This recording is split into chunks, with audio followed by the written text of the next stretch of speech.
Channel Punjabi ਦੇਖ ਰਹੇ ਦਰਸ਼ਕਾਂ ਦਾ ਪ੍ਰੋਗਰਾਮ ਫਰੰਟ ਲਾਈਨ ਵਿੱਚ ਬਹੁਤ-ਬਹੁਤ ਸਵਾਗਤ। ਦੋਸਤੋ ਹਾਜ਼ਰ ਹਾਂ ਅੱਜ ਦੇ ਕੁਝ ਮੁੱਦੇ ਕੁਝ ਮਾਮਲੇ ਤੁਹਾਡੇ ਨਾਲ ਸਾਂਝੇ ਕਰਨ ਲਈ। ਕੈਨੇਡਾ ਦੇ ਵਿੱਚ ਅਬੋਰਸ਼ਨ ਪਿਲਸ ਦੀ ਕਮੀ ਹੋ ਸਕਦੀ ਹੈ। ਪਹਿਲਾਂ ਬੱਚਿਆਂ ਦੀਆਂ ਦਵਾਈਆਂ ਦੀ ਕਮੀ ਸੀ ਤੇ ਹੁਣ ਦੱਸਦੇ ਆ ਕਿ ਅਬੋਰਸ਼ਨ ਪਿਲਸ ਦੀ ਕਮੀ ਹੋ ਸਕਦੀ ਹੈ। ਦੂਜੀ ਗੱਲਬਾਤ ਕਰਨੀ ਹੈ, ontario ਦੇ ਵਿੱਚ ਕ੍ਰਾਈਮ ਦੀ ਸਮੱਸਿਆ ਬਹੁਤ ਵੱਡੀ ਹੋ ਗਈ ਆ। ਤੇ ਤੀਜੀ ਗੱਲਬਾਤ ਕਰਨੀ ਹੈ ਕਿ ਇੱਕ ਸਾਬਕਾ ਟੀਚਰ ਕੈਲਗਰੀ ਦੇ ਵਿੱਚ ਉਹਦੇ 'ਤੇ ਸੈਕਸ਼ੂਅਲ ਅਸਾਲਟ ਦੇ ਦੋਸ਼ਾਂ ਤਹਿਤ ਚਾਰਜ ਕੀਤਾ ਗਿਆ। ਕੈਲਗਰੀ ਦੇ ਇੱਕ ਟੈਕਸੀ ਡਰਾਈਵਰ ਨੂੰ ਜੁਰਮਾਨਾ ਕੀਤਾ, ਸਸਪੈਂਡ ਕੀਤਾ। ਕਾਰਨ ਕੀ ਹੈ, ਗੱਲਬਾਤ ਕਰਾਂਗੇ। ਤੇ ਐਡਮਿੰਟਨ ਦੀ ਫੂਡ ਬੈਂਕ ਦੇ ਕੋਲ ਭੋਜਨ ਦੀ ਘਾਟ ਆ ਇਸ ਵੇਲੇ। ਮਹਿੰਗਾਈ ਦੇ ਕਰਕੇ ਲੋਕ ਟਿਪ ਜ਼ਿਆਦਾ ਮੰਗ ਰਹੇ ਆ, ਖਾਸ ਕਰ ਰੈਸਟੋਰੈਂਟ ਦੇ ਵਿੱਚ। ਤੇ ਘਰਾਂ ਬਾਰੇ ਸਵਾਲ, ਲੋਕ ਕਹਿੰਦੇ ਵੀ ਘਰ ਸਸਤੇ ਹੋ ਗਏ, ਸਾਨੂੰ ਦੱਸੋ ਕਿੱਥੇ ਸਸਤੇ ਹੋ ਗਏ। ਸੋ ਅੱਜ ਆਪਾਂ ਕੈਨੇਡਾ ਦੇ ਕਿਹੜੇ ਸ਼ਹਿਰ ਦੇ ਵਿੱਚ ਕਿਹੜਾ ਘਰ ਕਿੰਨਾ ਡਿੱਗਿਆ ਉਹ ਤੁਹਾਡੇ ਨਾਲ ਗੱਲਬਾਤ ਸਾਂਝੀ ਕਰਨੀ ਹੈ। ਕੈਨੇਡਾ ਦੇ ਏਅਰਪੋਰਟ ਇਸ ਵੇਲੇ ਫੀਸਾਂ ਵਧਾ ਰਹੇ ਆ, ਕਹਿੰਦੇ ਪੈਂਡੈਮਿਕ ਦੇ ਵਿੱਚ ਘਾਟਾ ਬਹੁਤ ਪਿਆ, ਉਹਨੂੰ ਪੂਰਾ ਕਰਨ ਦੇ ਲਈ ਪੋਰਟ ਮੂਡੀ ਬ੍ਰਿਟਿਸ਼ ਕੋਲੰਬੀਆ ਦੇ ਵਿੱਚ ਨਰਸਾਂ ਨੇ ਰੈਲੀ ਕੀਤੀ ਆ ਵੀ ਸਟਾਫ ਹੈ ਨਹੀਂ, 26 ਘੰਟੇ ਦੀ ਸ਼ਿਫਟ ਸਾਨੂੰ ਲੈਣ ਲਈ ਕਿਹਾ ਜਾਂਦਾ। ਵੀ ਗੱਲਬਾਤ ਤੁਹਾਡੇ ਨਾਲ ਜਿਹੜੀ ਆ ਉਹ ਸਾਂਝੀ ਕਰਨੀ ਹੈ। ਸਭ ਤੋਂ ਪਹਿਲੀ ਗੱਲਬਾਤ ਜਿਹੜੀ ਤੁਹਾਡੇ ਨਾਲ ਇਸ ਵੇਲੇ ਕਰਨੀ ਆ ਉਹ ਟੋਰਾਂਟੋ ਦੇ ਵਿੱਚ ਜਿਹੜੇ ਪੁਲਿਸ ਵਾਲੇ ਨੇ ਉਹਨਾਂ ਦੇ ਇੱਕ ਵਹੀਕਲ ਨੂੰ ਤੋੜਿਆ ਗਿਆ। ਇਹਦੇ ਨਾਲ ਜਿਹੜੀ ਇੱਕ ਉੱਥੇ ਮਤਲਬ ਟੈਨਸ਼ਨ ਜਿਹੜੀ ਪੈਦਾ ਹੋ ਗਈ ਆ ਕਿ ਆਮ ਤੌਰ ਦੇ ਉੱਤੇ ਟੋਰਾਂਟੋ ਦੇ ਵਿੱਚ ਜਿਹੜੇ ਅਸਾਲਟ ਨੇ ਉਹ ਕਾਫੀ ਵਧੇ ਨੇ, ਇੱਦਾਂ ਦੀਆਂ ਘਟਨਾਵਾਂ ਕਾਫੀ ਵਧੀਆਂ। ਅਤੇ ਉਹਦਾ ਸਿਰਾ ਹੁਣ ਇਹ ਹੋਇਆ ਕਿ ਪੁਲਿਸ ਵਾਲੇ ਨੂੰ ਚਾਰਜ ਇਸ ਕਰਕੇ ਕੀਤਾ ਕਿ ਕਿਸੇ ਨੇ ਉਹਦੀ ਗੱਡੀ ਨੂੰ ਤੋੜ ਕੇ ਅਤੇ ਉਹਦੇ ਵਿੱਚੋਂ ਉਹਦਾ ਬੈਗ ਜਿਹਦੇ ਵਿੱਚ ਉਹਦੀ ਸਰਵਿਸ ਫਾਇਰ ਆਰਮ ਵੀ ਪਿਆ ਸੀ ਉਹਨੂੰ ਚੱਕ ਕੇ ਲੈ ਗਏ। ਪਰਸੋਂ ਦੀ ਇਹ ਗੱਲਬਾਤ ਆ। ਵਹੀਕਲ ਨੂੰ ਇਟੋਬੀਕੋ ਦੇ ਵਿੱਚ ਪਾਰਕ ਕੀਤਾ ਸੀ ਅਤੇ ਆਫਿਸਰ ਆਫ ਡਿਊਟੀ ਸੀ ਉਸ ਵੇਲੇ। ਦੱਸਿਆ ਜਾ ਰਿਹਾ ਕਿ ਪੁਲਿਸ ਨੇ ਜਿਹੜੀ ਨਿਊਜ਼ ਰਿਲੀਜ਼ ਕੀਤੀ ਉਹਦੇ ਵਿੱਚ ਜਾਣਕਾਰੀ ਦਿੱਤੀ ਆ।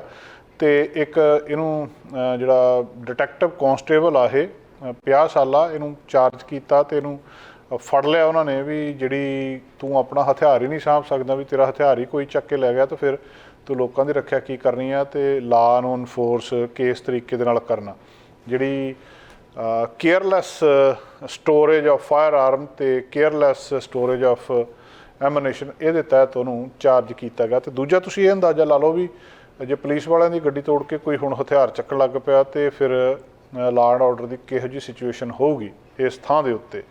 ਸੋ ਆਫਿਸਰ ਉਹ ਕਹਿੰਦੇ ਜਿਹੜਾ ਇਹ ਸੀਗਾ ਜਿਹੜੀ ਰਿਲੀਜ਼ ਕੀਤੀ ਗਈ ਉਹਦੇ ਵਿੱਚ ਇਹ ਦੱਸਿਆ ਕਿ ਇਹ ਜਿਹੜਾ ਪ੍ਰੋਫੈਸ਼ਨਲ ਸਟੈਂਡਰਡ ਸੀਗਾ ਉਹਨਾਂ ਨੇ ਇਹਦੇ ਵਿੱਚ ਆਫਿਸਰ ਗਿਆ ਸੀ ਉੱਥੇ ਸ਼ਵੇਰੀ ਗਾਰਡਨਸ ਦੇ ਵਿੱਚ 4:30 ਵਜੇ ਸ਼ਾਮ ਨੂੰ, ਅਤੇ ਕਾਰ ਉਹਨੇ ਬਾਹਰ ਪਾਰਕ ਕਰ ਦਿੱਤੀ ਉੱਥੇ। ਅਤੇ ਜਦੋਂ ਵਾਪਸ ਆਇਆ ਉਹਨੇ ਦੇਖਿਆ ਵੀ ਜਿਹੜਾ ਉਹਨੂੰ ਕਾਰ ਤੋੜੀ ਸੀ ਅਤੇ ਉੱਥੋਂ ਜਿਹੜਾ ਉਹਦਾ ਹਥਿਆਰ ਸੀ ਉਹ ਮਿਸਿੰਗ ਸੀ। ਅਤੇ ਉਹਨੇ ਫਿਰ ਉੱਥੇ ਪੁਲਿਸ ਨੂੰ ਕਾਲ ਕੀਤੀ।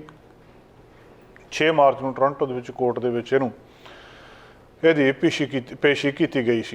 ਪੇਸ਼ੀ ਕੀਤੀ ਜਾਣੀ ਹੈ, ਮਾਫੀ ਚਾਹੁੰਦੇ ਹਾਂ, 6 ਮਾਰਚ ਨੂੰ ਇਸ ਸੰਬੰਧ ਦੇ ਵਿੱਚ। ਅਤੇ ਪੁਲਿਸ ਇਹ ਕਹਿੰਦੀ ਹੈ ਕਿ ਆਫਿਸਰ ਨੂੰ ਜਿਹੜਾ ਡਰੱਗ ਸਕੁਐਡ ਦੀ ਜਿਹੜਾ ਅਸਾਈਨ ਕੀਤਾ ਗਿਆ ਸੀ, 14 ਸਾਲ ਇਹਦੀ ਸਰਵਿਸ ਹੋ ਗਈ ਹੈ ਇੱਥੇ, ਅਤੇ ਹੁਣ ਇਹਨੂੰ ਵਿਦ ਪੇ ਸਸਪੈਂਡ ਕਰ ਦਿੱਤਾ ਗਿਆ। ਇਹ ਘਟਨਾਵਾਂ ਜਿਹੜੀਆਂ ਬਦਲ ਨਹੀਂ ਰਹੀਆਂ ਇੱਥੇ ਟੋਰਾਂਟੋ ਦੇ ਵਿੱਚ, ਲਗਾਤਾਰ ਇਸ ਤਰ੍ਹਾਂ ਦੀਆਂ ਘਟਨਾਵਾਂ ਹੋ ਰਹੀਆਂ। ਇੱਕ ਸਟੂਡੈਂਟ ਜਿਹੜਾ ਉਹਨੂੰ ਬਹੁਤ ਕ੍ਰਿਟੀਕਲ ਕੰਡੀਸ਼ਨ ਦੇ ਵਿੱਚ ਕੱਲ੍ਹ ਵੀਰਵਾਰ ਨੂੰ ਜਦੋਂ ਉੱਥੇ ਸ਼ੂਟਿੰਗ ਹੋਈ ਆ ਟੋਰਾਂਟੋ ਦੇ ਵਿੱਚ ਹੀ ਹਾਈ ਸਕੂਲ ਦੇ ਬਾਹਰ, ਉਹਨੂੰ ਹਸਪਤਾਲ ਲੈ ਕੇ ਗਏ ਆ। ਸਕੂਲ ਬੋਰਡ ਨੇ ਜਿਹੜੀ ਜਾਣਕਾਰੀ ਦਿੱਤੀ ਸੀ। ਇਨਵੈਸਟੀਗੇਸ਼ਨ ਦੱਸਦੇ ਆ ਕਿ ਜਿਹੜਾ ਵੈਸਟਰਨ ਕਾਲਜੀਏਟ ਇੰਸਟੀਚਿਊਟ ਆ ਪਾਈਨ ਸਟਰੀਟ ਦੇ ਨੇੜੇ ਅਤੇ ਮੈਕਡੋਨਲਡ ਐਵੀਨਿਊ ਦੇ ਨੇੜੇ ਬਾਅਦ ਦੁਪਹਿਰ ਨੂੰ ਇਹਨੂੰ ਲੈ ਕੇ ਗਏ ਆ। ਰਾਇਨ ਬਰਡ ਜਿਹੜੇ ਸਪੋਕਸਪਰਸਨ ਨੇ ਟੋਰਾਂਟੋ ਡਿਸਟ੍ਰਿਕਟ ਸਕੂਲ ਬੋਰਡ ਦੇ TDSB ਦੇ, ਉਹਨਾਂ ਨੇ ਇਹ ਜਾਣਕਾਰੀ ਦਿੱਤੀ ਹੈ ਕਿ 15 ਸਾਲ ਇਹਦੀ ਉਮਰ ਆ, 10ਵੀਂ ਜਮਾਤ ਦੇ ਵਿੱਚ ਪੜ੍ਹਦਾ ਆ। ਅਤੇ ਉਹਨੂੰ ਜਿਹੜੇ ਕਿਸੇ ਅਨਨੋਨ ਮੇਲ, ਕੋਈ ਅਣਜਾਣ ਵਿਅਕਤੀ ਆਏ ਆ ਸਕੂਲ ਦੀ ਪਾਰਕਿੰਗ ਦੇ ਵਿੱਚ ਅਤੇ ਆ ਕੇ ਉਹਨਾਂ ਨੇ ਉਹਨੂੰ ਅੱਪਰ ਚੈਸਟ ਦੇ ਇੱਥੇ ਗੋਲੀ ਮਾਰ ਦਿੱਤੀ ਆ। ਅਤੇ ਉਹ ਜਦੋਂ ਉਹਨੂੰ ਗੋਲੀ ਮਾਰੀ ਉਹ ਵਾਪਸ ਸਕੂਲ ਵੱਲ ਨੂੰ ਭੱਜਿਆ ਆ। ਉੱਥੇ ਟੀਚਰ ਅਤੇ ਫੈਕਲਟੀ ਸਕੂਲ ਦੇ ਵਿੱਚ ਉਹ ਸਾਰੇ ਭੱਜੇ ਆ।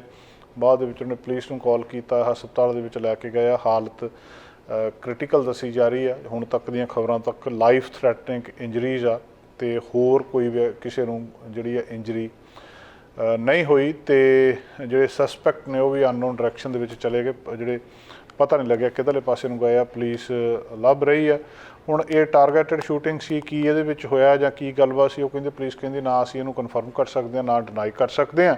ਅਤੇ ਲੋਕਾਂ ਕੋਲੋਂ ਮੰਗ ਕਰ ਰਹੀ ਆ ਪੁਲਿਸ ਵੀ ਜੇ ਕਿਸੇ ਕੋਲ ਕੋਈ ਸਿਕਿਉਰਿਟੀ ਕੈਮਰਾ ਫੁਟੇਜ ਹੋਵੇ ਅਤੇ ਉਹ ਕੰਟੈਕਟ ਕਰਨ ਤੇ ਹੋਰ ਕੋਈ ਸਟੂਡੈਂਟ ਜਿਹੜਾ ਇੱਥੇ ਇੰਜਰਡ ਨਹੀਂ ਹੋਇਆ ਤੇ ਜਿਹੜਾ ਸਟਾਫ ਆ ਇਮੀਡੀਏਟਲੀ ਉੱਥੇ ਵਿੱਚ ਆਇਆ ਤੇ ਉਹਨਾਂ ਨੇ ਸਾਰਾ ਕੁਝ ਜਿਹੜਾ ਉਹਨੂੰ ਸਾਂਭਿਆ। ਸੋ ਇਹ ਦੋ ਘਟਨਾਵਾਂ, ਇੱਕ ਸਕੂਲ ਦੇ ਵਿੱਚ ਸ਼ਰੇਆਮ ਹਾਈ ਸਕੂਲ ਦੇ ਵਿੱਚ ਅੰਦਰ ਆ ਕੇ ਗੋਲੀ ਮਾਰ ਕੇ ਚਲੇ ਜਾਂਦਾ, ਪੁਲਿਸ ਵਾਲੇ ਦੀ ਕੋਈ ਗਨ ਕਾਰ ਤੋੜ ਕੇ ਚੱਕ ਕੇ ਲੈ ਜਾਂਦਾ, ਆਪਣੇ ਆਪ ਦੇ ਵਿੱਚ ਬਹੁਤ ਚਿੰਤਾਜਨਕ ਘਟਨਾਵਾਂ ਨੇ। ਇੱਥੇ ਜਦੋਂ ਕ੍ਰਾਈਮ ਦੀ ਅਸੀਂ ਗੱਲ ਕਰ ਰਹੇ ਹਾਂ, ਪਤਾ ਨਹੀਂ ਲੋਕਾਂ ਨੂੰ ਕੀ ਹੋਇਆ, ਕੈਨੇਡਾ ਦੇ ਕਈ ਸ਼ਹਿਰਾਂ ਦੇ ਵਿੱਚ ਕ੍ਰਾਈਮ ਵੱਧ ਗਿਆ। ਐਡਮਿੰਟਨ ਦੇ ਵਿੱਚ, ਵਿਨੀਪੈਗ ਦੇ ਵਿੱਚ ਇਹ ਟੋਰਾਂਟੋ ਦੇ ਵਿੱਚ ਰੈਂਡਮ ਅਟੈਕ ਬਹੁਤ ਹੋ ਰਹੇ ਆ। ਮਤਲਬ ਇੱਕ ਤਾਂ ਗੈਂਗ ਵਾਰ ਆ, ਡਰੱਗ ਵਾਰ ਆ, ਪਤਾ ਆ ਕਿ ਫਲਾਣੇ ਨੇ ਫਲਾਣੇ ਨੂੰ ਮਾਰ ਦਿੱਤਾ, ਪੁਲਿਸ ਨੂੰ ਕੋਈ ਗੱਲਬਾਤ ਹੁੰਦੀ, ਰੈਂਡਮਲੀ ਕੋਈ ਕਿਸੇ ਨਾ ਕਿਸੇ ਨੂੰ ਕੁਛ ਨਾ ਕੁਛ ਕਰਕੇ ਚਲੇ ਜਾਂਦਾ। ਕਾਰਨ ਇਹ ਦੱਸਦੇ ਵੀ ਇੱਕ ਤਾਂ ਹੋਮਲੈਸਨੈਸ ਆ, ਐਡਿਕਸ਼ਨ ਆ, ਮੈਂਟਲ ਹੈਲਥ ਆ, ਜਿਹੜੀ ਹੋਰ ਚੀਜ਼ਾਂ ਨੇ, ਇਹ ਸਾਰੇ ਕੁਛ ਨੇ ਇਸ ਪ੍ਰੋਬਲਮ ਦੇ ਵਿੱਚ ਕੰਟਰੀਬਿਊਟ ਕੀਤਾ। ਜਿਹੜੇ 50% ਤੋਂ ਜ਼ਿਆਦਾ ਵਿਨੀਪੈਗ ਡਾਊਨਟਾਊਨ ਦੇ ਵਿੱਚ ਜਿਹੜੇ ਕੋਰ ਰੈਜ਼ੀਡੈਂਟਸ ਨੇ ਉਹ ਕਹਿੰਦੇ ਵੀ ਅਸੀਂ ਅਨਸੇਫ ਆ, ਵੀ ਇੱਥੇ ਅਸੀਂ ਸੇਫ ਨਹੀਂ ਆ। ਇਹ ਸਾਰੇ ਕੁਛ ਦੇ ਵਿੱਚ ਇਹ ਜਿਹੜੀਆਂ ਡਿਸਟਰਬਿੰਗ ਨਿਊਜ਼ ਹੁਣ ਟੋਰਾਂਟੋ ਰੈਜ਼ੀਡੈਂਟਸ ਦੇ ਲਈ ਆ ਰਹੀਆਂ, TTC ਦੇ ਵਿੱਚ ਜਿੰਨੇ ਅਟੈਕ ਹੋ ਰਹੇ, ਟੋਰਾਂਟੋ ਪੁਲਿਸ ਸਰਵਿਸ ਦੱਸਦੀ ਆ ਕਿੰਨੇ ਦਰਜਨਾਂ ਬੰਦੇ ਜ਼ਿਆਦਾ ਲਾ ਦਿੱਤੇ ਆ ਟ੍ਰਾਂਜ਼ਿਟ ਸਿਸਟਮ ਦੇ ਵਿੱਚ ਹੀ। ਮੇਅਰ ਜੌਨ ਟੋਰੀ ਨੇ ਜਿਹੜੇ ਲਾਏ ਸੀਗੇ, ਹੁਣ ਸਡਨ ਰੈਜ਼ੀਗਨੇਸ਼ਨ ਆ, ਉਹਦੇ ਤੋਂ ਬਾਅਦ ਹੋਰ ਕੁਛ ਜਿਹੜੀਆਂ ਗੜਬੜ ਉੱਥੇ ਹੋ ਰਹੀ ਹੈ। ਸੋ ਲਗਾਤਾਰ ਉੱਥੇ ਥ੍ਰੈਟਸ ਨੇ ਵੀ ਟਰਾਂਸਪੋਰਟੇਸ਼ਨ ਸਿਸਟਮ ਦੇ ਵਿੱਚ ਉਹਨਾਂ ਨੂੰ 80 ਕੇ ਕਿੰਨੇ ਜਿਹੜੇ ਹੋਰ ਲਾਉਣੇ ਪਏ ਆ ਵੀ ਤਾਂ ਕਿ ਇਹ ਸੇਫ ਰਹਿ ਸਕੇ। ਲੋਕ ਸੇਫ ਨਹੀਂ ਫੀਲ ਕਰ ਰਹੇ, ਜਿੱਥੇ ਵੀ ਜਾਂਦੇ ਕੋਈ ਨਾ ਕੋਈ ਅਟੈਕ ਹੋ ਜਾਂਦਾ। ਔਰ ਟੋਰਾਂਟੋ ਦੇ ਵਿੱਚ TTC ਦੇ ਵਿੱਚ ਅਟੈਕ ਬਹੁਤ ਵਧੇ ਆ। ਸੋ ਹੁਣ ਕਿਹਾ ਜਾ ਰਿਹਾ ਵੀ ਜਾਂ ਤਾਂ ਕੋਈ ਕਮਿਸ਼ਨ ਹੋਵੇ ਜਿਹੜਾ ਇਹਨੂੰ ਸਾਰਾ ਕੁਝ ਦੇਖ ਸਕੇ। ਜਿਹੜੇ ਕੰਜ਼ਰਵੇਟਿਵ ਲੀਡਰ ਨੇ, ਵਿਰੋਧੀ ਧਿਰ ਦੇ ਆਗੂ ਪੀਅਰ ਪੋਲੀਏਵ, ਉਹਨਾਂ ਨੇ ਕਿਹਾ ਸੀ ਵੀ ਇਹਦੇ ਲਈ ਕੁਛ ਨਾ ਕੁਛ ਕਰਨਾ ਚਾਹੀਦਾ ਫੈਡਰਲ ਸਰਕਾਰ ਨੂੰ ਤਾਂ ਕਿ ਜਿਹੜਾ ਇਹਨੂੰ ਕੁਛ ਨਾ ਕੁਛ ਕੀਤਾ ਜਾ ਸਕੇ। ਜਿਹੜੇ ਇੱਕ ਮੈਂਬਰ ਪਾਰਲੀਮੈਂਟ ਨੇ ਰੈਕਲ ਡੈਂਚੋ, ਉਹਨਾਂ ਨੇ ਇਹ ਵੱਧਦੇ ਕ੍ਰਾਈਮ ਨੂੰ ਕਿਹਾ ਸੀ ਕਿ ਵਾਇਲੈਂਟ ਕ੍ਰਾਈਮ ਵੇਵ, ਕਿ ਇੱਕ ਲਹਿਰ ਚੱਲ ਰਹੀ ਹੈ, ਇਹਦੀ ਵੇਵ ਚੱਲ ਰਹੀ ਹੈ। ਪਿਛਲੇ ਮਹੀਨੇ ਪ੍ਰਾਈਮ ਮਿਨਿਸਟਰ ਜਸਟਿਨ ਟਰੂਡੋ ਨੇ ਜਿਹੜੇ ਸਿਟੀ ਸੀਗੇ, ਪ੍ਰੋਵਿੰਸ ਸੀਗੇ, ਉਹਨਾਂ ਨੂੰ ਕਿਹਾ ਸੀ ਕਿ ਇਹਨਾਂ ਨੂੰ ਕਿਸੇ ਨਾ ਕਿਸੇ ਤਰ੍ਹਾਂ ਸੋਲਵ ਕੀਤਾ ਜਾਵੇ ਵੀ ਜਿਹੜਾ ਫੈਡਰਲ ਸਰਕਾਰ ਦਾ ਰੋਲ ਆ ਉਹ ਅਸੀਂ ਨਾਲ ਆ ਤੇ ਅਸੀਂ ਸਾਨੂੰ ਦੱਸੋ ਕਿ ਕੀ ਕਰਨਾ ਇਹ ਸਾਰੇ ਕੁਛ ਦੇ ਵਿੱਚ। ਸੋ ਹੁਣ ਪੈਂਡੈਮਿਕ ਦੇ ਵਿੱਚ ਅਟੈਕ ਵਧੇ ਆ। 12% ਜਿਹੜੇ ਕੈਨੇਡੀਅਨ ਨੇ ਉਹਨਾਂ ਨੇ ਕੈਨੇਡੀਅਨ ਵਰਕ ਫੋਰਸ ਦੇ ਵਿੱਚੋਂ ਲੇ ਆਫ ਕੀਤੇ ਗਏ ਆ ਹੁਣ, ਤੇ ਲੋਕ ਸਟਰਗਲ ਕਰ ਰਹੇ ਆ ਮੈਂਟਲ ਹੈਲਥ ਦੇ ਨਾਲ। ਦੂਜੇ ਪਾਸੇ ਫਿਜ਼ੀਕਲ ਤੇ ਸੋਸ਼ਲ ਆਈਸੋਲੇਸ਼ਨ ਰਹੀ ਹੈ ਇਸ ਪੈਂਡੈਮਿਕ ਦੇ ਦੌਰਾਨ। ਇਹ ਸਾਰੇ ਕੁਛ ਦਾ ਅਸਰ ਸਾਰੇ ਕੁਛ ਦੇ ਉੱਤੇ ਪੈ ਰਿਹਾ ਵੀ, ਚਾਹੇ ਉਹ ਹੈਲੀਫੈਕਸ ਤੋਂ ਲੈ ਕੇ ਵਿਕਟੋਰੀਆ ਤੱਕ ਹਰ ਸ਼ਹਿਰ ਦੇ ਵਿੱਚ ਲਗਭਗ ਇਹ ਚੀਜ਼ਾਂ ਦੇਖਣ ਨੂੰ ਮਿਲ ਰਹੀਆਂ। ਜਿਹੜੀਆਂ ਪੋਲਿੰਗ ਰੀਸੈਂਟ ਹੋਈ ਹੈ ਉਹਦੇ ਵਿੱਚ ਕੈਨੇਡੀਅਨ ਸ਼ਹਿਰ ਦੇ ਵਿੱਚ ਜਿਹੜੇ ਕੈਨੇਡੀਅਨ ਸਿਟੀਜ਼ ਨੇ ਕ੍ਰਾਈਮ ਵੇਵ ਬਹੁਤ ਜ਼ਿਆਦਾ ਵਧੀ ਹੈ ਅਤੇ ਜ਼ਿਆਦਾ ਹੋ ਗਈ। ਐਡਮਿੰਟਨ ਦੀ ਗੱਲ ਕਰ ਰਹੇ ਹੋ, ਡਾਊਨਟਾਊਨ ਦੇ ਵਿੱਚ ਆਮ ਹੋ ਗਈ ਹੈ ਇਹ ਗੱਲ। ਉੱਥੇ ਜਿਹੜਾ ਸਟੋਰ ਫਰੰਟਸ ਦੇ ਉੱਤੇ ਵੀ ਕੋਈ ਵੀ ਸਮੈਸ਼ ਕਰਕੇ ਤੁਹਾਨੂੰ ਅੰਦਰ ਵੜ ਗਿਆ ਤੇ ਉਹ ਚੋਰੀ ਕਰਕੇ ਲੈ ਗਿਆ, ਤੇ ਇੱਕ ਦੁਕਾਨ ਭੰਨ ਕੇ ਤੇ ਉਹ ਰੈਸਟੋਰੈਂਟ ਨੂੰ ਭੰਨ ਕੇ ਦੂਜੇ ਪਾਸੇ ਜੁਐਲਰੀ ਦੀ ਦੁਕਾਨ ਦੇ ਵਿੱਚ ਚੋਰੀ ਕਰਕੇ ਚਲੇ ਗਏ। ਆਮ ਹੀ ਜਿਹੜੀਆਂ ਇਹ ਘਟਨਾਵਾਂ ਆ ਇੱਥੇ ਵਾਪਰ ਰਹੀਆਂ ਆ। ਅਲਬਰਟਾ ਦੇ ਵਿੱਚ ਇਹ ਦੱਸਿਆ ਜਾ ਰਿਹਾ, ਐਡਮਿੰਟਨ ਦੇ ਵਿੱਚ, ਐਡਮਿੰਟਨ ਸ਼ਹਿਰ ਦੇ ਵਿੱਚ। ਸੋ ਇਹ ਇਕੱਲਾ ਸ਼ਹਿਰ ਨਹੀਂ ਆ, ਉਹ ਕਹਿੰਦੇ ਪੂਰੇ ਨਾਰਥ ਅਮਰੀਕਾ ਦੇ ਵਿੱਚ ਹੀ ਆ ਇਹ, ਇਕੱਲੇ ਕੈਨੇਡਾ ਦੀ ਵੀ ਗੱਲ ਨਹੀਂ ਆ। ਇਹ ਸਾਰੀਆਂ ਜਿਹੜੀਆਂ ਵਿਨੀਪੈਗ ਦੇ ਵਿੱਚ ਆਪਾਂ ਗੱਲ ਕਰਕੇ ਹਟੇ ਹਾਂ, ਉੱਥੇ ਕੈਨੇਡਾ ਦੀ ਹਾਈਐਸਟ ਹੋਮਿਸਾਈਡ ਰੇਟ ਸੀਗੇ 5 ਲੱਖ ਦੀ ਇਹ ਆਬਾਦੀ ਵਾਲੇ 2020 ਦੇ ਵਿੱਚ। Highest homicide rate in Canada Winnipeg ਦੇ ਵਿੱਚ 2 ਸਾਲ ਪਹਿਲਾਂ। ਜੁਲਾਈ ਦੇ ਵਿੱਚ ਵਿਨੀਪੈਗ ਨੇ ਦੇਖਿਆ ਸੀ ਕਿ ਗਨ ਵਾਇਲੈਂਸ 27% ਵੱਧ ਗਈ ਹੈ। ਆਮ ਤੌਰ ਦੇ ਉੱਤੇ ਕਿਹਾ ਜਾਂਦਾ ਕਿ ਸਰੀ, ਬਰੈਂਪਟਨ ਇੱਥੇ ਜ਼ਿਆਦਾ ਆ, ਪਰ ਇਹਨਾਂ ਸ਼ਹਿਰਾਂ ਦੇ ਵਿੱਚ ਚਾਹੇ ਵਿਨੀਪੈਗ ਆ, ਚਾਹੇ ਐਡਮਿੰਟਨ ਆ ਤੇ ਚਾਹੇ ਟੋਰਾਂਟੋ ਆ, ਕ੍ਰਾਈਮ ਬਹੁਤ ਜ਼ਿਆਦਾ ਵੱਧ ਰਿਹਾ। ਟੋਰਾਂਟੋ, ਵੈਨਕੂਵਰ ਦੇ ਵਿੱਚ ਮੈਜੋਰਿਟੀ ਆਫ ਰੈਂਡਮ ਅਟੈਕ ਹੋਏ ਆ ਪਿਛਲੇ ਸਮੇਂ ਦੇ ਵਿੱਚ ਦੋਵਾਂ ਸ਼ਹਿਰਾਂ ਦੇ ਵਿੱਚ। ਜਿਹੜੀ ਵੈਨਕੂਵਰ ਪੁਲਿਸ ਡਿਪਾਰਟਮੈਂਟ ਆ ਇਹ ਤੇ ਬਜਟ ਵੀ ਹੋਰ ਮੰਗਦੇ ਵੀ ਸਾਨੂੰ ਦਿਓ, ਕਿਉਂਕਿ ਸਾਨੂੰ ਪਤਾ ਹੀ ਨਹੀਂ ਲੱਗਦਾ ਕੌਣ ਕਿਹਨੂੰ ਕੋਈ ਤੁਰਿਆ ਜਾਂਦਾ, ਕਿਸੇ ਦੀ ਕਿਸੇ ਨਾਲ ਲੜਾਈ ਹੋਈ, ਕੋਈ ਝਗੜਾ ਹੋਇਆ, ਕੋਈ ਗੱਲਬਾਤ ਹੋਈ, ਕਿਸੇ ਨੇ ਕਿਸੇ ਨੂੰ ਲੁੱਟਣ ਦੇ ਇਰਾਦੇ ਨਾਲ ਕੁਛ ਕੀਤਾ, ਵੈਸੇ ਹੀ ਕਿਸੇ ਦੇ ਕੋਈ ਨਾ ਜਿਹੜਾ ਲੜਾਈ ਹੋ ਜਾਂਦੀ, ਕਿਸੇ ਨੂੰ ਕੋਈ ਧੱਕਾ ਮਾਰ ਕੇ ਚਲੇ ਜਾਂਦਾ, ਕਿਸੇ ਦੇ ਕੋਈ ਮਤਲਬ ਚਪੇੜਾਂ ਮੁੱਕੇ ਮਾਰ ਕੇ ਲੰਘ ਜਾਂਦਾ। ਇਹ ਜਿਹੜੇ ਰੈਂਡਮ ਅਟੈਕ ਹੋ ਰਹੇ ਇਹ ਸਮਝ ਨਹੀਂ ਆ ਰਿਹਾ ਵੀ ਲੋਕਾਂ ਨੂੰ ਹੋਇਆ ਕੀ ਹੈ। BC ਦੇ ਵਿੱਚ ਜਿਹੜੀਆਂ ਰਿਸਰਚਰਸ ਦੱਸ ਰਹੀਆਂ ਕਿ ਵਾਇਲੈਂਟ ਕ੍ਰਾਈਮ ਵੈਨਕੂਵਰ ਦੇ ਵਿੱਚ ਕੁਛ ਇਲਾਕਿਆਂ ਦੇ ਵਿੱਚ ਘਟਿਆ ਆ, ਪਰ ਡਾਊਨਟਾਊਨ ਵੈਨਕੂਵਰ ਦੇ ਵਿੱਚ ਵਧਿਆ ਆ। ਜਿਹੜਾ ਸ਼ਹਿਰ ਦੀ ਸਭ ਤੋਂ ਡੈਂਸ ਪਾਪੂਲੇਸ਼ਨ ਜਿੱਥੇ ਰਹਿੰਦੀ ਆ, ਹੁਣ ਉੱਥੇ ਹੋਮਲੈਸ ਦੀ ਪਾਪੂਲੇਸ਼ਨ ਵੀ ਬਹੁਤ ਆ। ਜਿਹੜੇ ਲੋਕ ਬਾਹਰ ਬੈਠੇ ਆ ਉਹਨਾਂ ਦੇ ਵਿੱਚ ਵੀ ਇਹ ਜਿਹੜੇ ਮਤਲਬ ਸੜਕਾਂ ਦੇ ਉੱਤੇ ਟੈਂਟ ਲਾ ਕੇ ਬੈਠੇ, ਉਹਨਾਂ ਦੀ ਉਹ ਵੀ ਇੱਕ ਬਹੁਤ ਵੱਡੀ ਸਮੱਸਿਆ ਹੈ ਇੱਥੇ। 2022 ਦੇ ਪਹਿਲੇ ਅੱਧ ਦੇ ਵਿੱਚ ਇਕੱਲੇ ਵੈਨਕੂਵਰ ਦੇ ਵਿੱਚ 5.6% ਵਾਇਲੈਂਟ ਕ੍ਰਾਈਮ ਵਧਿਆ ਸੀ।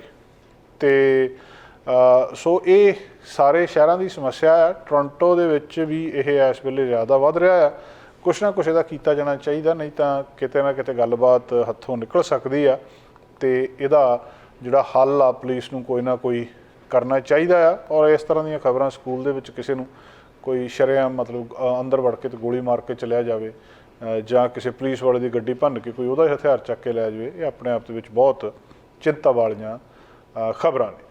ਕੈਲਗਰੀ ਦੀ ਇੱਕ ਹੋਰ ਖਬਰ ਆ, ਇੱਕ ਕੈਲਗਰੀ ਦੀ ਕੈਬ ਕੰਪਨੀ ਨੂੰ ਜੁਰਮਾਨਾ ਕੀਤਾ ਗਿਆ ਅਤੇ ਟੈਂਪਰੇਰੀਲੀ ਉਹਦੇ ਇੱਕ ਡਰਾਈਵਰ ਦਾ ਲਾਇਸੈਂਸ ਸਸਪੈਂਡ ਕਰ ਦਿੱਤਾ ਗਿਆ, ਕਿਉਂਕਿ ਉਹਨੇ ਇੱਕ ਔਰਤ ਜਿਹੜੀ ਦੇਖਣ ਦੇ ਵਿੱਚ ਅਸਮਰੱਥ ਸੀ, ਦੇਖ ਨਹੀਂ ਸੀ ਸਕਦੀ, ਅਤੇ ਉਹਦਾ ਜਿਹੜਾ ਗਾਈਡ ਡੌਗ ਸੀ ਉਹਨੂੰ ਰਾਈਡ ਦੇਣ ਤੋਂ ਨਾ ਕਰ ਦਿੱਤੀ।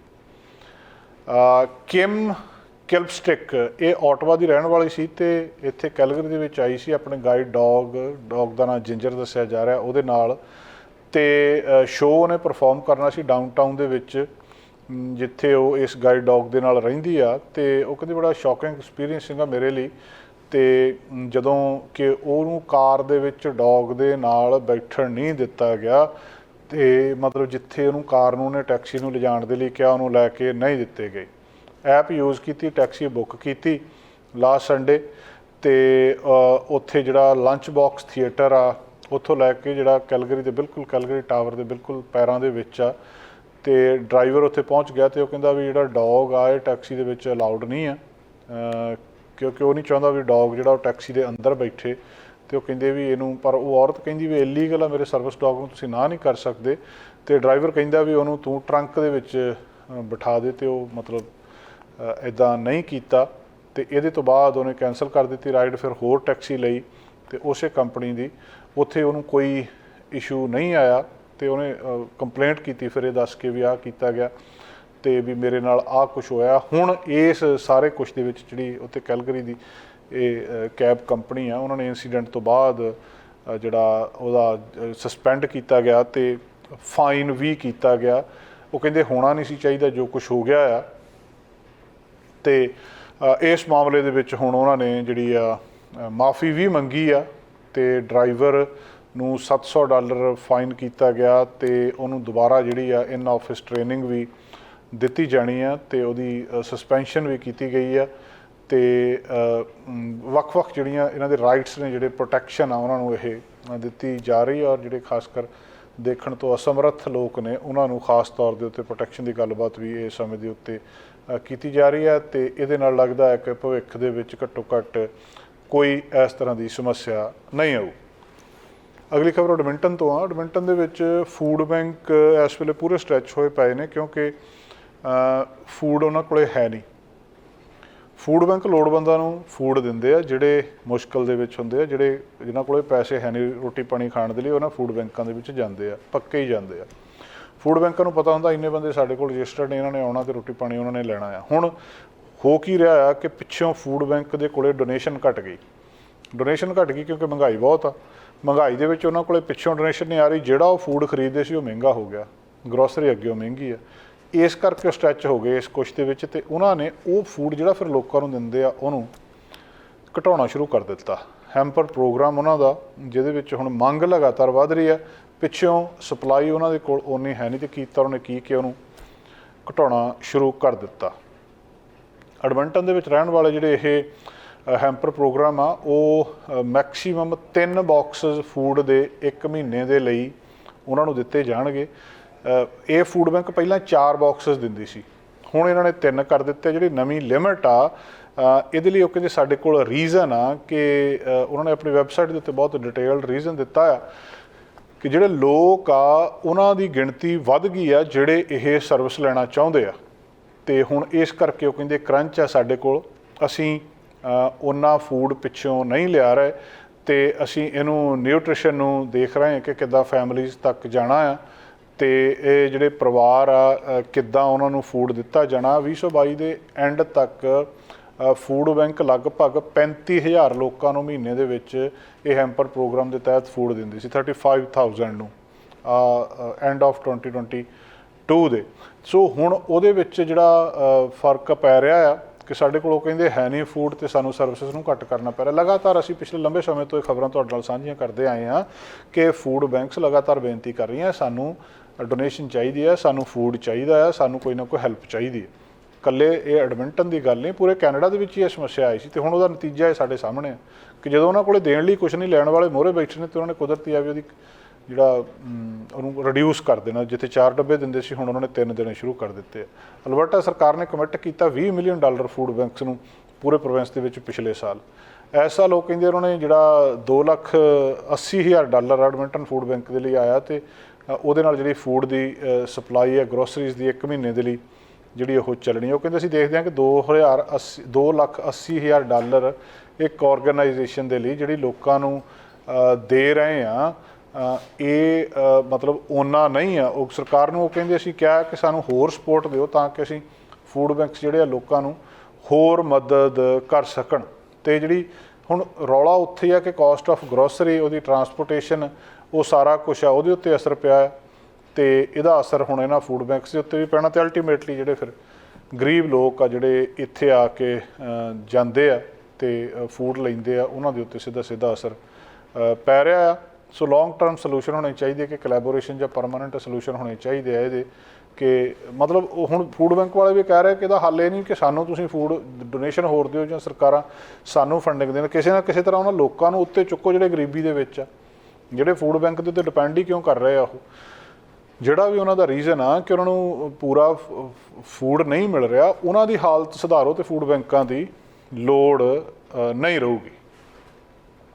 ਅਗਲੀ ਗੱਲਬਾਤ ਟਿਪ ਬਾਰੇ ਆ। ਜਦੋਂ ਅਸੀਂ ਕਿਸੇ ਥਾਂ ਦੇ ਉੱਤੇ ਜਾਂਦੇ ਹਾਂ ਅਤੇ ਉੱਥੇ ਟਿਪ ਦਿੱਤੀ ਜਾਂਦੀ ਆ ਰੈਸਟੋਰੈਂਟ ਦੇ ਵਿੱਚ, ਅਤੇ ਹੁਣ ਜਿਹੜੇ ਬਹੁਤ ਸਾਰੇ ਕੈਨੇਡੀਅਨਸ ਨੇ ਉਹ ਮਤਲਬ ਇਸ ਗੱਲ ਤੋਂ ਥੋੜ੍ਹਾ ਜਿਹਾ ਕੰਨੀ ਕਤਰਾ ਰਹੇ। ਇੱਕ ਪੋਲ ਹੋਈ ਹੈ ਅਤੇ ਪੋਲ ਦੇ ਵਿੱਚੋਂ ਇਹ ਗੱਲਬਾਤ ਸਾਹਮਣੇ ਆਈ ਆ ਕਿ ਟਿਪ ਵੀ ਇੱਕ ਸਮੱਸਿਆ ਬਣੀ ਹੈ। ਇੱਕ ਨਵੀਂ ਐਂਗਸ ਰੇਟ ਦੀ ਸਰਵੇ ਹੋਇਆ, ਉਸ ਸਰਵੇ ਦੇ ਵਿੱਚ ਪਤਾ ਇਹ ਲੱਗਿਆ ਕਿ 60% ਦੇ ਕਰੀਬ ਕੈਨੇਡੀਅਨ ਪ੍ਰੈਫਰ ਕਰਦੇ ਆ ਕਿ ਉਹ ਸਿਸਟਮ ਜਿੱਥੇ ਸਰਵਿਸ ਇਨਕਲੂਡਡ ਜਿਹੜਾ ਮਾਡਲ ਆ ਉਹ ਹੋਵੇ, ਅਤੇ ਮਤਲਬ ਇੰਪਲੋਈ ਜਿਹੜੇ ਹਾਈਲੀ ਪੇਡ ਹੋਣ ਅਤੇ ਕਸਟਮਰ ਨੂੰ ਟਿਪ ਨਾ ਦੇਣੀ ਪਵੇ ਅਤੇ ਉਹਦੀ ਟਿਪ ਵੇਟ ਜਿਹੜੀ ਆ ਟਿਪ ਬੇਸਡ ਪਰਸੈਂਟੇਜ ਮੀਲ ਦਾ ਹਿਸਾਬ ਨਾ ਹੋਵੇ।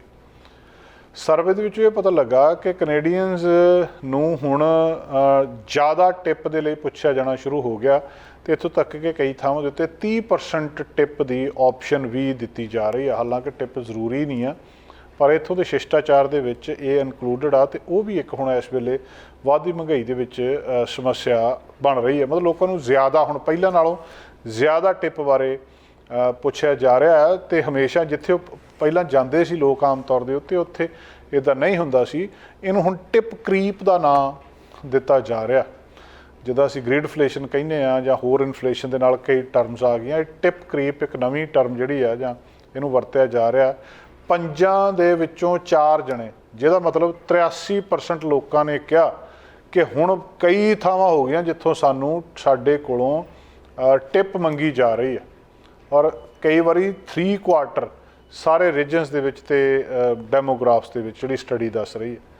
ਮਤਲਬ 5 ਚੋਂ 4 ਜਣੇ ਕਹਿੰਦੇ ਵੀ ਸਾਨੂੰ ਜ਼ਿਆਦਾ ਟਿਪ ਮੰਗੀ ਜਾ ਰਹੀ ਹੈ। ਰਿਪੋਰਟ ਇਹ ਦੱਸਦੀ ਆ ਕਿ 23% ਜਿਹੜੀ ਟਿਪਿੰਗ ਆ ਉਹ 15% ਤੋਂ ਲੈਸ ਦੱਸੀ ਗਈ ਆ। ਡਰੈਸਟਿਕ ਚੇਂਜ ਆ ਜਿਹੜੀ 43% ਰਿਪੋਰਟਡ ਸੀਗੀ ਸੇਮ ਰੇਂਜ ਦੇ ਵਿੱਚ 216 ਦੇ ਸਰਵੇ ਦੇ ਵਿੱਚ। ਬਹੁਤ ਵੱਡੀ ਇਹ ਤਬਦੀਲੀ ਇਹਦੇ ਵਿੱਚ ਵੀ ਆ।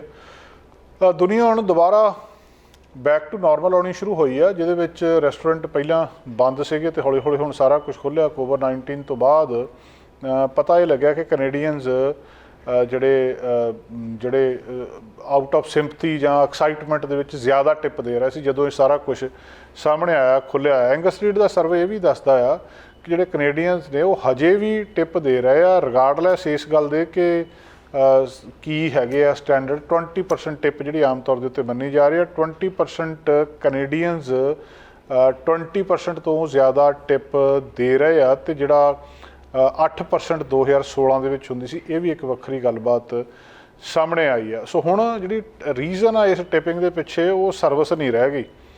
ਪਹਿਲਾਂ ਤਾਂ ਸਰਵਿਸ ਸੀਗੀ ਨਾ, ਹੁਣ ਮੈਜੋਰਿਟੀ ਆਫ ਕੈਨੇਡੀਅਨਸ ਜਿਹੜੀ ਕੁਆਲਿਟੀ ਆਫ ਸਰਵਿਸ ਆ ਉਹਦੇ ਹਿਸਾਬ ਨਾਲ ਟਿਪ ਨਹੀਂ ਦਿੰਦੇ, ਜਾਂ ਪਰ ਇਸ ਕਰਕੇ ਦਿੰਦੇ ਆ ਕਿਉਂਕਿ ਜਿਹੜੇ ਇੰਪਲਾਇਰ ਆ ਉਹ ਇੰਪਲੋਈਜ਼ ਨੂੰ ਅੰਡਰ ਪੇ ਕਰਦੇ ਆ। 73% ਕੈਨੇਡੀਅਨ ਇਹ ਮੰਨ ਕੇ ਚੱਲਦੇ ਆ ਕਿ 69% ਕਹਿ ਰਿਹਾ ਕਿ ਟਿਪ ਆਮ ਤੌਰ ਦੇ ਉੱਤੇ ਬੈਨੀਫਿਟ ਆ ਇੱਕ ਸਰਵਿਸ ਜੌਬ ਦੇ ਵਿੱਚ ਕੰਮ ਕਰਨ ਦਾ, ਜਿਹੜੀ ਕਿ ਮਿਨੀਮਮ ਵੇਜਸ ਆ। ਸੋ ਮਿਨੀਮਮ ਵੇਜਸ ਤੇ ਉਹਨਾਂ ਕੀ ਮਿਲ ਸਕਦਾ, ਲੋਕ ਵੀ ਇਹ ਸੋਚ ਕੇ ਟਿਪ ਦਿੰਦੇ ਆ ਕਿ ਇਹ ਮਿਨੀਮਮ ਵੇਜਸ ਦੇ ਉੱਤੇ ਆ ਜਾਂ ਅੰਡਰ ਪੇ ਆ, ਇਹਦੇ ਨਾਲ ਇਹਦੀ ਮਦਦ ਹੋ ਜੂਗੀ। 2020 ਦੇ ਵਿੱਚ ਟੋਰਾਂਟੋ ਓਨਟਾਰੀਓ ਰੈਸਟੋਰੈਂਟ ਦੇ ਵਿੱਚ ਇੱਕ ਥਾਂ ਦੇ ਉੱਤੇ ਟਿਪਿੰਗ ਬੈਨ ਕਰ ਦਿੱਤੀ ਹੁੰਦੀ ਸੀ, ਜਿਹਦੇ ਵਿੱਚ ਕਿਹਾ ਸੀ ਕਿ ਹੌਸਪਿਟੈਲਿਟੀ ਇਨਕਲੂਡਡ ਮਾਡਲ ਸੀਗਾ, ਜਿੱਥੇ ਤੁਸੀਂ ਕੀਮਤ ਉਹਦੀ ਵਧਾ ਦਿੰਦੇ ਆ, ਮਤਲਬ ਉਹਨੂੰ ਸਟਾਫ ਨੂੰ ਕੰਪਨਸੇਟ ਕਰਨ ਦੇ ਲਈ। ਰੈਸਟੋਰੈਂਟ ਇਹ ਕਹਿੰਦਾ ਕਿ ਸਟਾਫ ਨੂੰ ਅਬਵ ਮਿਨੀਮਮ ਵੇਜਸ ਅਸੀਂ ਪਹਿਲਾਂ ਹੀ ਪੇ ਕਰਦੇ ਹਾਂ, ਅਤੇ ਬਹੁਤੇ ਜਿਹੜੇ ਇਹਨਾਂ ਦੇ ਵਿੱਚੋਂ ਸੈਲਰੀ ਵੇਜਸ ਦੇ ਉੱਤੇ ਆ। ਕਈ ਜਿਹੜੇ ਦੇਸ਼ ਨੇ ਦੁਨੀਆ ਦੇ ਵਿੱਚ ਉਹ ਇਸੇ ਮਾਡਲ ਦੇ ਉੱਤੇ ਹੁਣ ਜਾ ਚੁੱਕੇ ਆ ਕਿ ਰੈਸਟੋਰੈਂਟਸ ਦੇ ਵਿੱਚ ਦੱਸਦੇ ਆ ਕਿ ਰੈਸਟੋਰੈਂਟ ਨਾਰਥ ਅਮਰੀਕਾ ਦੇ ਵਿੱਚ ਜਿਹੜਾ ਇੱਕ ਮਤਲਬ ਇਸ ਮਾਡਲ ਨੂੰ ਖਤਮ ਕਰਨਾ ਉਹ ਅਨਫੇਅਰ ਤਰੀਕੇ ਨਾਲ ਦੇਖ ਰਹੇ। ਹੁਣ ਜਿਹੜਾ ਟਿਪ ਦੇ ਵਿੱਚ ਰੌਲਾ ਇਹ ਆ ਕਿ ਕਈ ਵਾਰੀ ਜਿਹਨੂੰ ਜਿਹੜਾ ਸਰਵਿਸ ਤੁਹਾਨੂੰ ਦੇ ਰਿਹਾ ਹੈ, ਜਿਹੜਾ ਤੁਹਾਡੇ ਕੋਲੇ ਲੈ ਕੇ ਆ ਰਿਹਾ ਹੈ, ਉਹ ਟਿਪ ਉਹਦੇ ਲਈ ਆ ਕਿਉਂਕਿ ਉਹਨੇ ਤੁਹਾਨੂੰ ਵਧੀਆ ਸਰਵ ਕੀਤਾ ਹੈ, ਪਰ ਉਹ ਟਿਪ ਕਈ ਵਾਰੀ ਉਹਨੂੰ ਜਾਂਦੀ ਨਹੀਂ। ਟਿਪ ਉਹਦੇ ਵਿੱਚ ਇਨਕਲੂਡ ਕੀਤੀ ਆ ਅਤੇ ਤੁਸੀਂ ਕਾਰਡ ਤੋਂ ਟਿਪ ਦਿੰਦੇ ਆ ਅਤੇ ਉਹ ਸਿੱਧੀ ਰੈਸਟੋਰੈਂਟ ਦੇ ਮਾਲਕ ਦੇ ਖਾਤੇ ਦੇ ਵਿੱਚ ਚਲੇ ਜਾਂਦੀ ਅਤੇ ਉਹਨੂੰ ਕਦੇ ਵੀ ਨਹੀਂ ਮਿਲਦੀ। ਹੁਣ ਜੇ ਇਹ ਸਰਵਿਸ ਦੇ ਨਾਲ ਆ ਤਾਂ ਕਈ ਵਾਰੀ ਤੁਹਾਨੂੰ ਡਰਾਈਵ ਥਰੂ ਦੇ ਉੱਤੇ ਵੀ ਟਿਪ ਦੀ ਪਿੱਛੇ ਜਿਹੇ ਗੱਲਾਂ ਬਾਤਾਂ ਸਾਹਮਣੇ ਆਈਆਂ ਸੀ ਵੀ ਉੱਥੇ ਵੀ ਟਿਪ ਮੰਗੀ ਜਾ ਰਹੀ ਹੈ। ਮਾਮਲਾ ਸਾਰਾ ਇਸ ਕਰੰਚ ਦਾ ਆ, ਅਤੇ ਜਿਹੜਾ ਹੈਗਾ ਕਿ ਟਿਪਿੰਗ ਇਸ ਵੇਲੇ ਜਿਹੜੀ ਦੁਬਾਰਾ ਹੀ ਇਹਨੂੰ ਵੱਖਰੇ ਤਰੀਕੇ ਦੇ ਨਾਲ ਦੇਖਿਆ ਜਾ ਰਿਹਾ ਆ, ਅਤੇ ਇਹ ਐਂਗਸ ਰੀਡ ਦੀ ਸਰਵੇ ਦੇ ਵਿੱਚ ਬਹੁਤ ਸਾਰੀਆਂ ਟਿਪਿੰਗ ਦੇ ਮਾਮਲੇ ਦੇ ਵਿੱਚ ਨਵੀਆਂ ਗੱਲਾਂ ਸਾਹਮਣੇ ਆ ਰਹੀਆਂ ਨੇ। ਘਰਾਂ ਦੀ ਕੀਮਤ ਹਮੇਸ਼ਾ ਹੀ ਚਰਚਾ ਦੇ ਵਿੱਚ ਰਹਿੰਦੀ ਆ। ਅਸੀਂ ਘਰਾਂ ਬਾਰੇ ਲਗਭਗ ਹਰ ਰੋਜ਼ ਹੀ ਕੋਈ ਨਾ ਕੋਈ ਖਬਰ ਸਾਂਝੀ ਕਰਦੇ ਹਾਂ, ਅਤੇ ਅਕਸਰ ਲੋਕ ਸਵਾਲ ਵੀ ਇਹ ਕਰਦੇ ਆ ਕਿ ਘਰਾਂ ਦੀਆਂ ਕੀਮਤਾਂ ਕਿਹੜੇ ਥਾਂ ਦੇ ਉੱਤੇ ਥੱਲੇ ਆਈਆਂ। ਇੱਕ ਰਿਪੋਰਟ ਆਈ ਆ, ਉਸ ਰਿਪੋਰਟ ਦੇ ਵਿੱਚ ਉਹਨਾਂ ਨੇ ਕੈਨੇਡਾ ਦੇ ਵੱਖ-ਵੱਖ ਥਾਵਾਂ ਦੇ ਨਾਂ ਦੱਸੇ ਆ ਕਿ ਇੱਥੇ ਜਿਹੜੀ ਘਰ ਆ ਉਹ ਇੰਨੇ ਥੱਲੇ ਆ ਗਿਆ। ਓਵਰਆਲ ਦੇਖਿਆ ਜਾਵੇ ਤਾਂ ਕੈਨੇਡਾ ਦੇ ਵਿੱਚ ਐਵਰੇਜ ਪ੍ਰਾਈਸ $6,12,204 ਜਨਵਰੀ ਦੇ ਵਿੱਚ ਦੱਸਿਆ ਜਾ ਰਿਹਾ, ਜਿਹੜਾ data Canadian real estate association ਨੇ ਰਿਲੀਜ਼ ਕੀਤਾ ਬੁੱਧਵਾਰ ਨੂੰ। ਇਹ ਦੱਸਦੇ ਆ ਕਿ 18.3% ਇਹ ਡਿਕਰੀਜ਼ ਆ ਜੇਕਰ ਇਹਨੂੰ ਇਸੇ ਸਮੇਂ ਦੇ ਵਿੱਚ ਪਿਛਲੇ ਸਾਲ ਦੇ ਨਾਲ ਮੁਕਾਬਲਾ ਕਰਕੇ ਦੇਖਿਆ ਜਾਵੇ। ਔਰ ਇਹ ਫੈਬਰਵਰੀ ਦੇ ਵਿੱਚ ਜਿਹੜੀ ਰਿਕਾਰਡ ਹਾਈ ਐਵਰੇਜ ਵੀ ਰਹੀ ਹੈ 8,16,720 ਪਿਛਲੇ ਸਾਲ। ਸੋ 8,16,000 ਤੋਂ ਘੱਟ ਕੇ ਇਹ 6,12,000 ਐਵਰੇਜ ਹੋਮ ਪ੍ਰਾਈਸ ਆ ਗਈ ਆ, ਅਤੇ ਬਹੁਤ ਸਾਰੇ ਲੋਕ ਇਹਦੇ ਉੱਤੇ ਜਿਹੜੇ ਹੈਗੇ ਆ ਉਹ ਪ੍ਰੋਪਰਟੀਜ਼ ਵੇਚ ਰਹੇ ਆ, ਅਤੇ ਜਿਹਦੇ ਵਿੱਚ ਜਿਹੜੇ ਘੱਟ ਘਰ ਸੇਲ ਦੇ ਉੱਤੇ ਦਿਸ ਰਹੇ ਆ ਜਨਵਰੀ ਦੇ ਮਹੀਨੇ ਦੇ ਵਿੱਚ 2009 ਤੋਂ ਬਾਅਦ। ਜੇਕਰ ਇਹਨੂੰ ਪਿਛਲੇ ਸਾਲ ਦੇ ਸਮੇਂ ਨਾਲ ਕੰਪੇਅਰ ਕੀਤਾ ਜਾਵੇ ਤਾਂ ਜਨਵਰੀ ਦੇ ਵਿੱਚ ਜਿਹੜੀ ਹੋਮ ਸੇਲ ਆ ਇਸ ਸਾਲ ਉਹ 37% ਘਟ ਗਈ ਆ। ਸੋ ਇਹ ਸੀਜ਼ਨਲੀ ਐਡਜਸਟਡ ਨਹੀਂ ਆ, ਅਤੇ ਇਹ ਇੱਕ ਵੱਡੀ ਚੀਜ਼ ਨੂੰ ਰਿਪਰੈਜ਼ੈਂਟ ਕਰ ਰਹੀਆਂ। ਵੱਡਾ ਸਵਾਲ ਜਿਹੜਾ ਲੋਕਾਂ ਦੇ ਮਨਾਂ ਦੇ ਵਿੱਚ ਹੈਗਾ ਆ ਕਿ ਹਾਊਸਿੰਗ ਮਾਰਕੀਟ ਇਸ ਸਾਲ ਕਿਸ ਤਰ੍ਹਾਂ ਦੀ ਹੋਊਗੀ। ਇੱਕ ਜਿਹੜੀ ਇਸ CRE ਦੀ ਰਿਪੋਰਟ ਦੇ ਉੱਤੇ ਕੈਨੇਡੀਅਨ ਰੀਅਲ ਸਟੇਟ ਦੀ ਜਿਹੜੀ ਰਿਪੋਰਟ ਆ ਉਹਦੇ ਹਿਸਾਬ ਦੇ ਨਾਲ ਹੁਣ ਇਹਨਾਂ ਨੇ ਇਹ ਦੱਸਿਆ ਕਿ ਮਾਰਕੀਟ ਕਿੰਨੀ ਕੁ ਸਲੋ ਆ ਅਤੇ ਕਿੱਥੇ ਕਿੰਨੀਆਂ ਕੀਮਤਾਂ ਘਟ ਚੁੱਕੀਆਂ ਆ। ਜਿਹੜੇ MLS ਸਿਸਟਮ ਦੇ ਵਿੱਚ CREA ਦੀ ਮੰਥਲੀ ਰਿਪੋਰਟ ਇਨਕਲੂਡ ਹੁੰਦੀ ਆ, ਉੱਥੇ ਐਵਰੇਜ ਹੋਮ ਪ੍ਰਾਈਸ ਸਾਰੇ ਰੀਜਨਸ ਦੇ ਵਿੱਚ ਹੀ ਡਿਕਲਾਈਨ ਹੋਏ ਆ। ਮੇਜਰ ਮਾਰਕੀਟ ਚਾਹੇ ਟੋਰਾਂਟੋ ਲਾ ਲਓ ਚਾਹੇ ਵੈਨਕੂਵਰ ਲਾ ਲਓ, ਉਹਨਾਂ ਦੇ ਵਿੱਚ ਐਵਰੇਜ ਪ੍ਰਾਈਸ 16% ਤੱਕ ਥੱਲੇ ਚਲੇ ਗਏ ਆ ਹਰ ਸਾਲ, ਕਦੇ 16%, 8%। ਅਤੇ ਜਿਹੜੀਆਂ ਮੇਜਰ ਹਬਸ ਦੇ ਆਊਟਸਾਈਡ ਜਿਹੜੀਆਂ ਸਿਟੀਜ਼ ਹੈਗੇ ਜਿਵੇਂ ਫਰੇਜ਼ਰ ਵੈਲੀ ਆ ਬ੍ਰਿਟਿਸ਼ ਕੋਲੰਬੀਆ ਦੇ ਵਿੱਚ, ਜਾਂ ਉਧਰ ਅੰਟੈਰੀਓ ਵਿੱਚ ਲੰਡਨ ਆ, ਉਹਨਾਂ ਦੇ ਵਿੱਚ ਵੀ ਜਿਹੜੀ ਐਨੂਅਲ ਡਿਕਲਾਈਨ ਆ 27%, 25% ਦੱਸੀ ਜਾ ਰਹੀ ਆ। ਹੁਣ ਇਸ ਹਿਸਾਬ ਦੇ ਨਾਲ ਇੱਕ ਕੁਛ ਉਹਨਾਂ ਨੇ ਅੰਕੜੇ ਜਿਹੜੇ ਸਾਹਮਣੇ ਲਿਆਂਦੇ ਆ ਔਰ ਰੀਅਲ ਜਿਹੜੀਆਂ ਗੱਲਾਂ ਦੱਸੀਆਂ ਉਹਨਾਂ ਨੇ ਕਿ ਫਰੇਜ਼ਰ ਵੈਲੀ ਇੱਥੇ ਬ੍ਰਿਟਿਸ਼ ਕੋਲੰਬੀਆ ਦੇ ਵਿੱਚ ਇੱਕ ਘਰ $9,49,000 ਦਾ ਮਤਲਬ ਲੱਗਿਆ ਆ, 1980 ਦਾ ਬਣਿਆ ਅਤੇ 164 ਸਕੁਅਰ ਮੀਟਰ ਆ। ਲੋਟ ਸਾਈਜ਼ 712 ਸਕੁਅਰ ਮੀਟਰ ਦੱਸੀ ਜਾ ਰਹੀ ਹੈ। ਇਹਦੀ ਕੀਮਤ 27% ਘਟੀ ਆ ਸਾਲ ਦਰ ਸਾਲ, 27% ਥੱਲੇ ਆਈ ਆ। 3 ਬੈਡਰੂਮ ਅਤੇ 3 ਬਾਥਰੂਮ ਦਾ ਇਹ ਘਰ ਆ, ਐਬਸਫੋਰਡ BC ਦੇ ਵਿੱਚ ਆ, ਫਰੇਜ਼ਰ ਵੈਲੀ ਰੀਜਨ ਦੇ ਵਿੱਚ। ਮੇਨ ਫਲੋਰ ਦੇ ਵਿੱਚ ਹਾਈ ਜਿਹੜੀ ਵੈਲੂਏਟਡ ਸੀਲਿੰਗ ਦੱਸੀ ਜਾ ਰਹੀ ਹੈ, ਓਪਨ ਕਨਸੈਪਟ ਲਿਵਨ ਏਰੀਆ ਆ। ਸੋ ਇਹ ਘਰ ਐਬਸਫੋਰਡ ਦੇ ਵਿੱਚ ਤੁਸੀਂ ਜੇ ਇਹਨੂੰ ਚੈੱਕ ਕਰਨਾ ਹੋਵੇ, John Corey Remax Little Oak realty ਨੇ ਲਾਇਆ ਆ 9,49,000 ਦਾ 1980 ਦੇ ਵਿੱਚ ਬਣਿਆ, 3 ਬੈਡਰੂਮ ਤੇ 3 ਬਾਥਰੂਮ। ਇਹਦੀ ਕੀਮਤ 27% ਥੱਲੇ ਆਈ ਹੈ। ਲੰਡਨ ਦੇ ਸੇਂਟ ਥੋਮਸ ਦੇ ਵਿੱਚ ਇੱਕ ਘਰ ਦੱਸ ਰਿਹਾ ਉਧਰਲੇ ਪਾਸੇ 6,24,000 ਦਾ 1925 ਦਾ ਬਣਿਆ ਅਤੇ ਪ੍ਰੋਪਰਟੀ ਸਾਈਜ਼ ਜਿਹੜਾ 125 ਸਕੁਅਰ ਮੀਟਰ ਦੱਸੀ ਜਾ ਰਹੀ ਆ। ਇਹਦੀ ਕੀਮਤ ਦੇ ਵਿੱਚ 25% ਡਿਕਲਾਈਨ ਆਈ ਹੈ ਸਾਲ ਦਰ ਸਾਲ ਕਰਕੇ। ਲੰਡਨ ਦੇ ਵਿੱਚ ਚਾਹੇ ontario ਦੇ ਵਿੱਚ ਤੇ 4 ਬੈਡਰੂਮ ਤੇ 2 ਬਾਥਰੂਮ ਆ ਜਿਹੜੇ ਅਪਡੇਟ ਕੀਤੇ ਗਏ ਆ।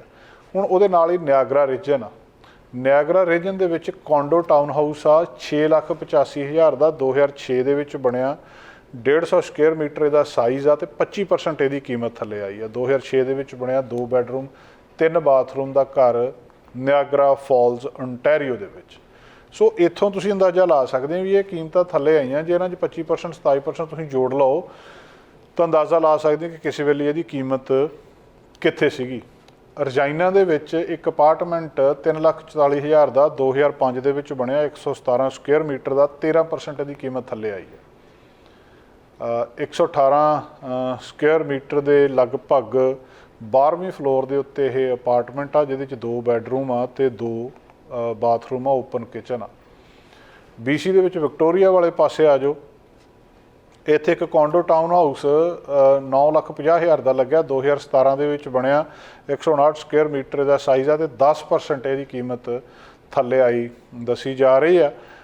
ਕੋਂਡੋ ਟਾਊਨ ਹਾਊਸ ਵਿਕਟੋਰੀਆ BC ਦੇ ਵਿੱਚ ਡੈਨ ਆ ਤੇ ਮਤਲਬ ਇਹਦੇ ਵਿੱਚ ਜਿਹੜਾ ਮੇਨ ਲੈਵਲ ਦੇ ਉੱਤੇ ਬੈਡਰੂਮ ਤੇ 4 ਬਾਥਰੂਮ ਤੇ ਇਸੇ ਤਰੀਕੇ ਨਾਲ 2 ਬੈਡਰੂਮ ਤੇ ਬਾਥਰੂਮ ਜਿਹੜੇ ਆ ਕੰਬਾਈਨਡ ਲਿਵਿੰਗ ਦੇ ਵਿੱਚ ਆ, ਡਾਈਨਿੰਗ ਤੇ ਕਿਚਨ ਏਰੀਆ ਜਿਸ ਤਰ੍ਹਾਂ ਹੁੰਦਾ ਆ। ਐਡਮਿੰਟਨ ਦੇ ਵਿੱਚ ਆਮ ਤੌਰ ਦੇ ਉੱਤੇ ਲੋਕ ਕਹਿੰਦੇ ਘਰ ਸਸਤੇ ਆ।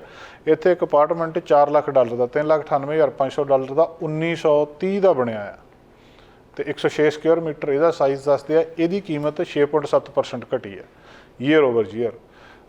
ਐਡਮਿੰਟਨ ਅਪਾਰਟਮੈਂਟ ਜਿਹੜਾ ਉਹਦਾ ਫਿਲਿਪ ਲੌਫਸ ਬਿਲਡਿੰਗ ਦੇ ਵਿੱਚ ਦੱਸਦੇ ਆ, ਜਿਹੜੀ 1913 ਦੇ ਵਿੱਚ ਕੰਸਟਰਕਟ ਕੀਤੀ ਗਈ ਸੀ।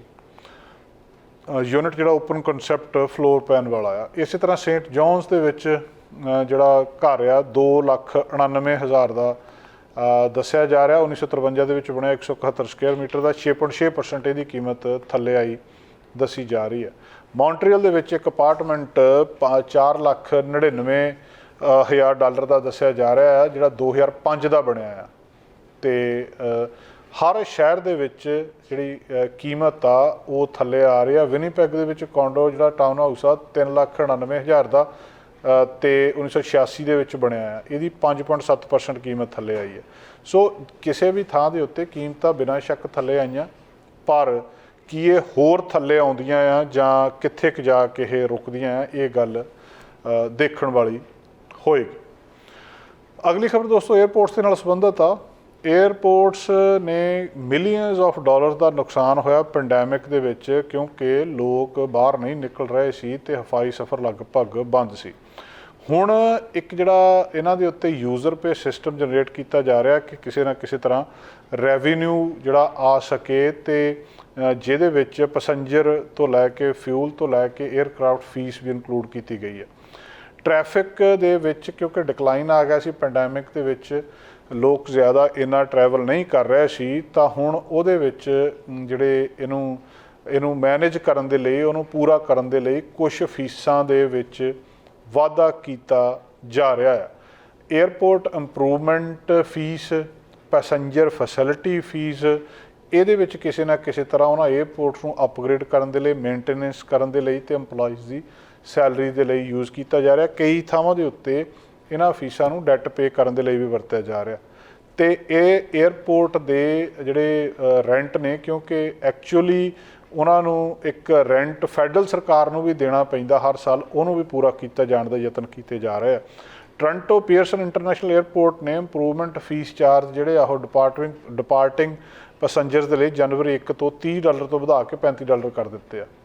ਜਿਹੜੇ ਟਰੈਵਲਰ ਕਨੈਕਟ ਕਰ ਰਹੇ ਆ ਪੀਅਰਸਨ ਦੇ ਥਰੂ, ਉਹ ਵੀ ਦੇਖ ਸਕਦੇ ਆ ਕਿ $6 ਤੋਂ $7 ਜਿਹੜਾ ਉਹਨਾਂ ਦੇ ਵੀ ਵਧਾ ਦਿੱਤੇ ਗਏ ਆ। ਇੱਦਾਂ ਹੀ ਇਹਦੇ ਵਿੱਚ ਜਿਹੜੀ ਏਰੋਨੌਟਿਕਲ ਫੀਸ ਆ ਜਿਹਨੂੰ ਡੀ-ਆਈਸਿੰਗ ਨੂੰ ਵੀ ਕਵਰ ਕਰਦੀ ਆ, ਉਹ ਵੀ 4% ਵਧਾਈ ਗਈ।